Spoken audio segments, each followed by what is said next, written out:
पीले दांत वाली बहू। रंजना कभी ब्रश नहीं करती थी।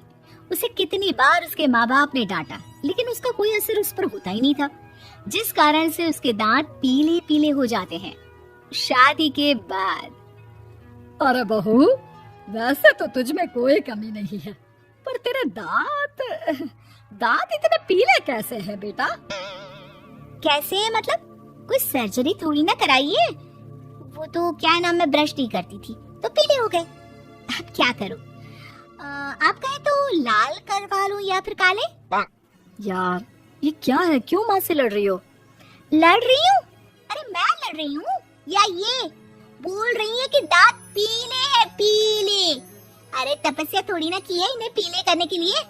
बकायदा ब्रश नहीं किया है 20 साल तक, तब जाकर। छी, कैसी बात कर रही हो? ये उस वक्त तो पीले नहीं थे जब हम लोग तुम्हें देखने आए थे।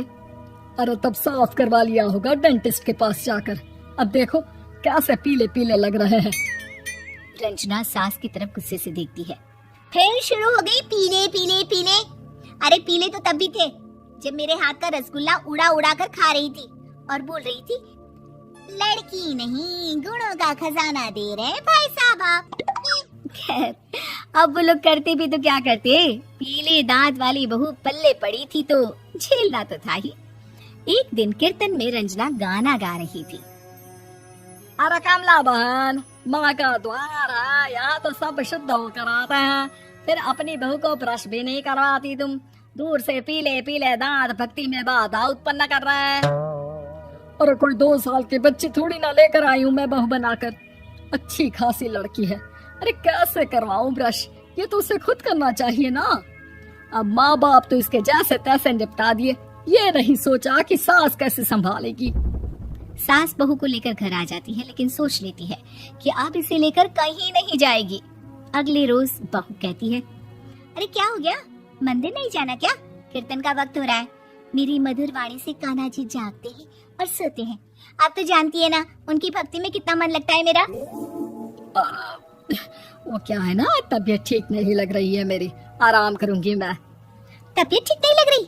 अभी तो मिथुन के गाने पर नाच रही थी आप, और अब बोल रही है कि तबीयत ठीक नहीं लग रही। अरे भक्ति में मन लगा लो सासू माँ, ऊपर जाना है, क्या मुंह दिखाओगी आप? हाँ? सास को बहू की बात पर गुस्सा आ जाता है। मैं क्या मुंह दिखाऊंगी, इसकी चिंता तो ना कर, समझी? अपने मुंह की चिंता कर, जो ये पीले पीले दांत लेकर हर जगह पहुंच जाती है। पता है लोग कितना मजाक बनाते हैं। ना जी ना, मैं नहीं जाना कहीं तेरे साथ। तो ये बात है, कोई ना, मत जाओ, मैं अपने कमरे में ही बैठकर भक्ति कर लूंगी। ऊपर वाला दांत थोड़ी ना देखता है, मन देखता है, भावना देखता है। और अरे बस बस, तू सब कुछ दिखा, बस ये सफेद चमकदार दांत ना दिखाना किसी को, है? जा यहाँ से। बहू को सास की बात का कोई फर्क नहीं पड़ता, वो तो जैसी थी वैसी ही रह जाती है। सुबह नहाकर किचन में खाना बनाना, फिर खाना खाना, कीर्तन भजन करना और सो जाना। एक दिन, माँ जी मैं सहेली के घर जा रही हूँ, शाम को लेट आऊंगी। हाँ, तो जाना, मैंने कौन सा तेरी आरती करनी है घर पर बैठकर। रंजना सहेली के घर जाती है, जहाँ वो पार्टी में जाने की तैयारी कर रही होती है। अरे शिखा, कहाँ जाने की तैयारी कर रही है? मैं गलत वक्त पर आ गई क्या? अरे नहीं यार, उल्टा सही वक्त पर आई है। मैंने ये साड़ी और ज्वेलरी निकाली है यार, शाम को इनके ऑफिस की एक पार्टी में जाना है। बताना कैसा लग रहा है ये सब? नहीं यार, इस ड्रेस के साथ तो वो वाली ज्वेलरी अच्छी लगेगी। हाँ सही बोल रही है, मैंने ध्यान ही नहीं दिया। वैसे तो हमेशा से मस्त फैशन सेंस रखती है। तो बड़ा जाती होगी ना पति के साथ पार्टी में। रंजना कुछ नहीं बोलती, बस सोचती है कि यार काश ये बात सही हो जाती, पर मैं क्यों नहीं जाती पार्टी में? क्या इन लोगों की कोई पार्टी होती नहीं होगी? रंजना घर आती है और रात में पति से सवाल करती है, एक बात बताइए, आप मुझे किसी पार्टी में क्यों नहीं ले जाते? क्या आपके यहाँ ऑफिस में पार्टी नहीं होती?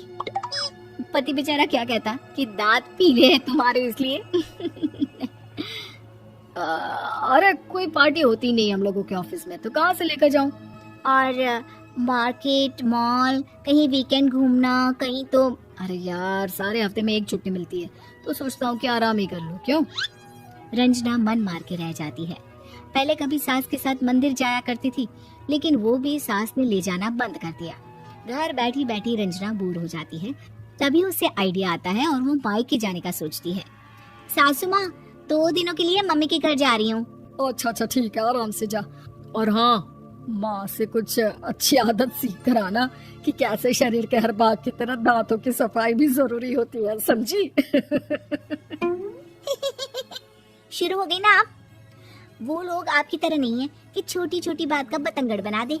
उन लोगों के लिए मैं मायने रखती हूँ, ना कि मेरे पीले पीले दांत।